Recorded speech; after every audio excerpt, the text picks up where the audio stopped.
Breaking news. Breaking news. Breaking news. Gabon. Son Excellence Brice Clotaire Oligui Nguema, président de la transition, prend part à l'audience solennelle de rentrée de la Cour constitutionnelle gabonaise de transition. Merci de rester sur CNN. Breaking news. Breaking news. Le général Brice Clotaire Oligui Nguema, président de la République, chef de l'État gabonais, a pris part au palais de la Constitution gabonaise à l'audience solennelle de rentrée 2024 de la Cour constitutionnelle gabonaise en sa qualité de président du Conseil supérieur de la magistrature. Cette cérémonie consacrée par la loi organique numéro 9/91 du 26 septembre 1991 sur la Cour constitutionnelle a vu la présence du docteur Marie-Madeleine Borantsouo, président honoraire de la Cour constitutionnelle gabonaise, des juges constitutionnels, des parlementaires, des confessions religieuses, des membres du gouvernement, du corps diplomatique et des représentants des organisations internationales. Et réitérant ses vœux de nouvel an aux différents hôtes, le président de la Cour constitutionnelle, M. Dieudonné Abba Owono, a dans son mot de circonstance fait au président de la transition un bilan d'étape de l'institution qu'il dirige depuis plus de 4 mois sur les activités juridictionnelles et le fonctionnement institutionnel de la dite juridiction.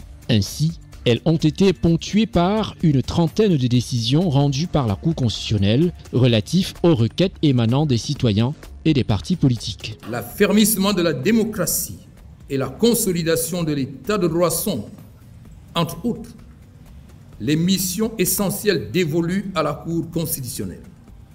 Je voudrais vous rappeler à ce sujet que dans quelques semaines, vous serez amenés à divers titres à prendre part aux assises nationales dont les orientations aideront grandement à dessiner les contours de la nouvelle République inclusive, démocratique, mais surtout porteuse d'efficacité que nous voulons voir bâtir.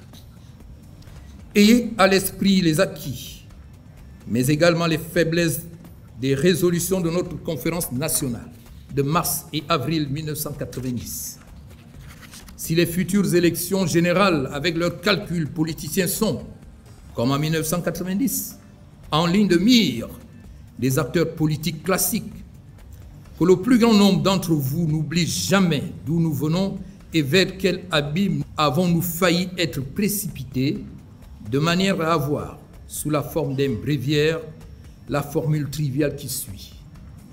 Plus jamais ça. La présence du général Brice Clotaire Oligui Nguema, président de la République, chef de l'État gabonais, à cette cérémonie est un signe d'attachement au respect des principes constitutionnels, la restauration des institutions ainsi qu'à la stabilité de la Constitution.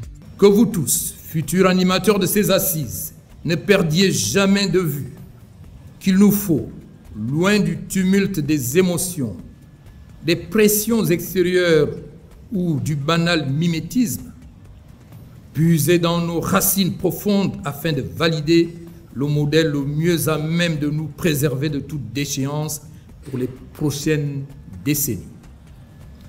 L'objectif consistera in fine à faire preuve d'ingéniosité pour mettre en place un système politique équilibré qui, sans ignorer les mécanismes existants, tiendra compte du contexte et de l'histoire qui sont les nôtres. Les missions premières de la Cour constitutionnelle, qui consistent à raffermir la démocratie et consolider l'état de droit, le président de la dite institution a exhorté toutes les composantes de la société qui prendront part aux prochaines assises nationales à faire preuve d'ingéniosité et de faire des propositions en vue de mettre en place un système politique équilibré qui tiendra compte du contexte et de l'histoire du Gabon. Des orientations qui aideront grandement à dessiner les contours de la nouvelle République porteuse d'efficacité. Sur le plan institutionnel international, la Cour constitutionnelle gabonaise de transition a retrouvé sa place parmi ses pairs et confirmé la tenue des engagements internationaux du Gabon dans ce domaine. Merci d'être sur CNN, la télévision autrement. Les programmes se poursuivent. Retrouvez toute l'actualité afro-mondiale en ligne et en multidiffusion sur CNN, C-Web Info et plateformes digitales, Facebook, YouTube, Instagram et en simultané sur Radio Voltage 2.